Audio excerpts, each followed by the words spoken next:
Class 10 chapter 1 development. हम chapter 1 development के introduction के बारे में पढ़ेंगे। इसके अंदर डेवलपमेंट हम इसके इंट्रोडक्शन को दो एस्पेक्ट में विभाजित करके पढ़ेंगे। एक एज अ होल, मतलब एक इंडिविजुअल कैसे डेवलपमेंट अपने डेवलपमेंट के बारे में सोचता है, और एक कंट्री के डेवलपमेंट के बारे में कैसे सोचता है। अगर कोई बंदा इंडिविजुअली तौर पर सोचता है अपने डेवलपमेंट के बारे में, तो वो सोचता है कि उसका एक रेगुलर जॉब हो, रेगुलर जॉब के साथ उसकी एक रेगुलर इनकम हो, जहाँ से रेगुलर इनकम जनरेट हो, उसके पास एक अच्छे खासा अमाउंट हो, और इनकम अगर उसकी अच्छी होगी तो उसका स्टैंडर्ड ऑफ लिविंग भी अपने आप अच्छा होगा। तो ये सारी उसके डेवलपमेंट गोल्स हो सकते हैं। और ऐसा ही नहीं है कि सारे इंडिविजुअल्स के गोल्स सारे बराबर ही हो, सेम ही हो। कई बार दोनों के अलग अलग भी हो सकते हैं। डिफरेंट पर्सन के डेवलपमेंट गोल्स अलग अलग भी हो सकते हैं, और कई बार तो डिस्ट्रक्टिव भी हो जाते हैं। जो एक के लिए डेवलपमेंट गोल्स है वो दूसरे के लिए कई बार डिस्ट्रक्टिव भी हो जाता है। और दूसरी बात, एज अ कंट्री डेवलपमेंट के गोल्स क्या क्या हो सकते हैं, कितने क्वेश्चन अराइज हो सकते हैं इस पर। पहला कि कंट्री की इकनॉमी क्या है। जिस देश की आर्थिक स्थिति ज़्यादा अच्छी होती है उस देश को ज़्यादा डेवलपिंग माना जाता है। एग्जांपल के तौर पे यूएसए, इंग्लैंड की इकनॉमी हो गई। हाल ही में अमेरिका की इकनॉमी सबसे बड़ी कही जाने वाली इकनॉमी है, दुनिया की सबसे बड़ी इकनॉमी यूएसए, सुपर पावर भी कहा जाता है।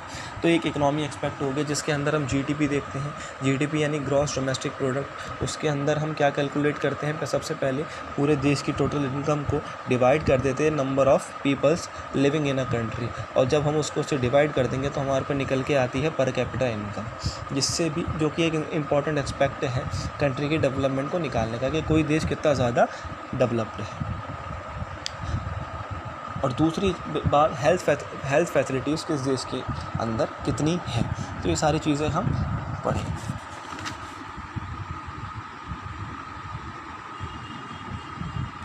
दूसरा टॉपिक है what development promises different people different goals. अब ये बात सच है, अलग अलग बंदों के अलग अलग डेवलपमेंट गोल्स हो सकते हैं। जैसे कि यहाँ पर कुछ एग्जांपल्स में कह रखा है, जो लैंडलेस रूरल लेबरर्स हैं, यानी जो उनके पास ज़मीन नहीं है, जिनके पास अपनी ज़मीन नहीं होती, वो किसान हो गए, वो लेबर हो गए, जो कि दूसरों की ज़मीनों पर काम किया करते हैं, है ना, as a bread earner, as a daily wage earner पर डेली बेसिस पर काम करते हैं। वो अपने उसके गोल्स क्या रहेंगे कि उसे ज़्यादा से ज़्यादा दिन का काम मिले, उसको बेटर वेजेस मिले, उनके जो बच्चे हो सकते हैं लोकल लेवल के जो स्कूल हैं वो अपने बच्चों को क्वालिटी एजुकेशन वहाँ पे प्रोवाइड करवा सकें, और उनके बच्चों के साथ कोई सोशल डिस्क्रिमिनेशन ना हो, यानी सामाजिक भेदभाव ना हो, और वो भी आगे जाकर लीडर अपने गांव के बन सकें, यानी उनका भी कुछ योगदान हो। प्रॉस्पेरस फार्मर्स फ्रॉम पंजाब, और जो पंजाब का अमीर किसान है उसका गोल क्या रह सकता है, उसका गोल ये रह सकता है कि मैं क्रॉप्स को ज़्यादा से ज़्यादा सेल करके, ज़्यादा से ज़्यादा दाम पर सेल करके ज़्यादा से ज़्यादा फैमिली इनकम जनरेट कर सकूं, और कम से कम दाम पर लेबर को एक्वायर कर सकूं, और ज़्यादा से ज़्यादा हार्ड वर्क कर सकूं, ताकि अपने बच्चों को बाहर पढ़ाने भेज सकूं। यहाँ पे दो चीज़ों कंडीशन को हम कंपेयर करेंगे। पहला था जिसके पास ज़मीन नहीं थी, वो किसान, वो अपने बच्चों को कहाँ एजुकेशन देना चाह रहा था, लोकल स्कूल में। और दूसरा एक प्रॉस्पेरस फार्मर जो कि पंजाब से है, वो अपने बच्चों को कहाँ भेजना चाह रहा है, अब्रॉड, यानी कनाडा, हम सब जानते हैं। तो ये कुछ एग्जांपल से अलग अलग बंदे के अलग अलग डेवलपमेंट गोल हो सकते हैं। दूसरा हमने देखा कि भाई दो बंदों के जो गोल्स हैं, डेवलपमेंट गोल्स हैं, वो अलग अलग हो सकते हैं। ये अलग अलग ही नहीं, कई बार तो कन्फ्लिक्टिंग भी हो जाते हैं, मतलब ना मिलने वाले। जैसा कि जो एक अर्बन रिच फैमिली से गर्ल होती है, वो क्या एक्सपेक्ट करती है, अपनी फैमिली से एक्सपेक्ट करती है कि उसको उतना ही फ्रीडम, उतनी ही अपॉर्चुनिटी मिले जितनी कि उसके भाई को मिल रही है घर में, ठीक है। और ज़िंदगी में वो जो कुछ भी करना चाहती है लाइफ में, वो सब कुछ उसे करने दिया जाए, कोई पाबंदियाँ ना लगाई जाए उसे। तो उसका भाई कई बार ये नहीं भी पसंद करता, तो ये कॉन्फ्लिक्टिंग हो जाता है। सेम इसी तरह इलेक्ट्रिसिटी का मुद्दा भी होता है। जैसे काफ़ी सारे उद्योगपति होते हैं, वो सरकार से क्या मांग करते हैं कि उनको 24 घंटे बिजली मुहैया करवाई जाए, ज़्यादा से ज़्यादा उन्हें बिजली दी जाए। और इसे करने के लिए सरकार को क्या बनाने पड़ेंगे, डैम। अब डैम बनाने के लिए काफ़ी सारा लैंड रिक्वायर है, जिसकी वजह से अगर आपको बहुत सारा लैंड चाहिए तो वहाँ पे जितने भी लोकल लोग रह रहे हैं, लोकल ट्राइबल्स रह रहे हैं, एसटी रह रहे हैं, एसटी यानी शेड्यूल्ड ट्राइब्स रह रहे हैं, उनको वहाँ से डिस्प्लेस करना पड़ेगा। तो कई बार यहाँ से दो कंक्लूजन निकल कर आते हैं। पहला, ये दो बातें हमारे दिमाग में क्लियर हैं कि अलग अलग पर्सनस के अलग अलग डेवलपमेंट गोल्स हो सकते हैं, और दूसरा जो एक के लिए डेवलपमेंट होगा वो दूसरे के लिए डेवलपमेंट नहीं होता कई बार, और कई बार डिस्ट्रक्टिव भी होता, नुकसान भी होता है। तीसरा topic, income and other goals. जैसा कि हमने टेबल देखा, एक कॉमन थिंग थी कि बंदों को, जो पीपल हैं, हर किसी को रेगुलर वर्क चाहिए था, भाई चाहिए। ये हमने पहली वीडियो में भी डिस्कस करा था कि हर किसी को रेगुलर वर्क चाहिए, इंट्रोडक्शन में भी देखा था हमने ये। और बेटर वेजेस चाहिए, वेजेस यानी तो डेली वेजेस पर, उन्हें डेली बेसिस पर जो पैसे मिला करते हैं। और हर किसी को अपनी क्रॉप्स का दाम अच्छा रखना था, जैसे पंजाब का जो अमीर किसान था। In other words, they want more income, उन्हें अच्छी खासी इनकम चाहिए थी, चाहे वो कुछ भी करके हो, चाहे वो सेल करके हो, चाहे वो बिज़नेस करके हो, चाहे वो एग्रीकल्चर करके हो, उन्हें अच्छी खासी। एक इंपॉर्टेंट फैक्टर ये है कि इनकम कितनी आ रही है आपकी, वो एक one of the important goals हो सकता है, डेवलपमेंट गोल्स हो सकता है आपका। दूसरा, बाकी सारे फैक्टर्स भी होते हैं।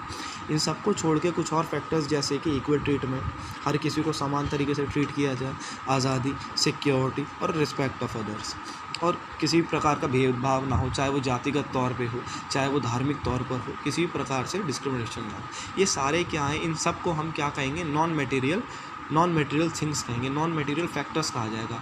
नॉन मटेरियल फैक्टर्स उन फैक्टर्स को कहा जाता है जिन्हें हम in terms of money measure नहीं कर सकते, यानी जिनकी कोई मॉनेटरी वैल्यू नहीं हो सकती, लेकिन ये भी हमारी लाइफ में बहुत इंपॉर्टेंट क्रूशियल रोल प्ले करते हैं। और तो और यही हमारी लाइफ की जो क्वालिटी होती है उसे डिसाइड करते हैं।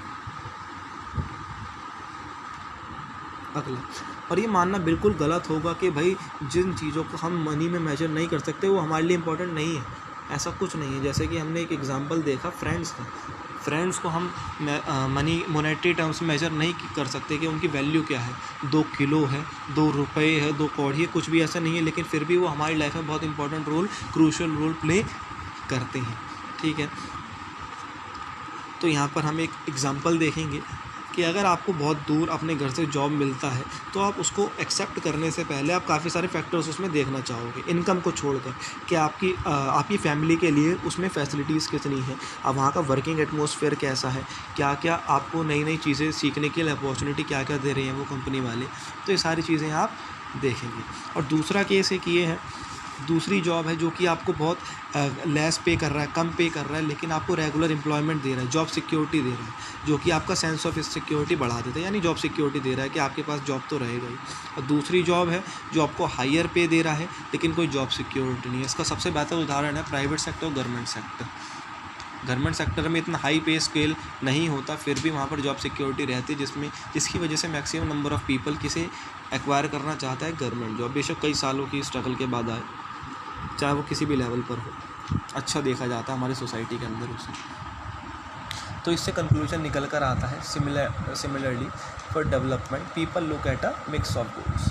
अब यहाँ पर मिक्स ऑफ गोल्स होता है काफ़ी, जैसे देखा गया है, ये भी सच है कि कई बार जो वुमेन है जब पेड वर्क करती है, यानी कोई जॉब करती है, कोई भी जिसके लिए उसे तनख्वाह मिले, पैसे दिए जाएँ, उसे पेड वर्क कहेंगे, तो उसकी जो इज़्ज़त होती है वो बढ़ जाती है कहीं ना कहीं सोसाइटी में, घर में, उसकी थोड़ी सी रिस्पेक्ट बहुत ज़्यादा बढ़ जाती है।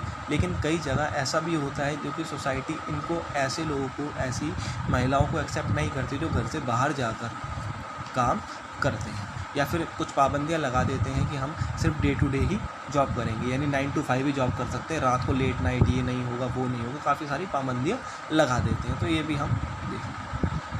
अगला आता है नेशन डेवलपमेंट। हमने देखा नेशनल डेवलपमेंट, देश की डेवलपमेंट। हमने जब इंट्रोडक्शन दिया था वीडियो का तो हमने 2 पार्ट्स में डिवाइड करके देखा था उसे, पहला एज अ इंडिविजुअल और दूसरा as a nation, as a whole country, as a country. ठीक है, तो हम यही देखेंगे। अब कंट्री की डेवलपमेंट के बारे में हर किसी की अपनी अपनी आइडियोलॉजी हो सकती है, और कई बार वो कन्फ्लिक्टिंग भी हो जाती है। मैं कुछ चाहता हूँ देश को डेवलप करवाने के लिए, मेरी कुछ और सोच है, मेरी कुछ और रास्ते हैं, और किसी और बंदे के कुछ और रास्ते हैं।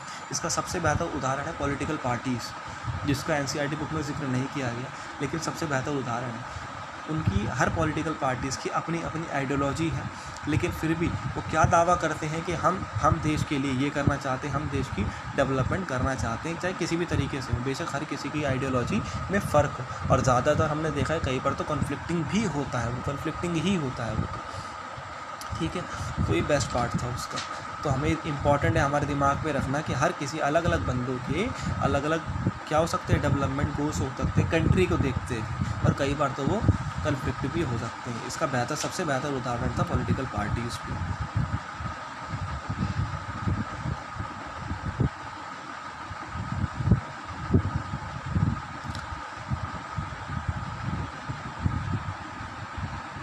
हो गया।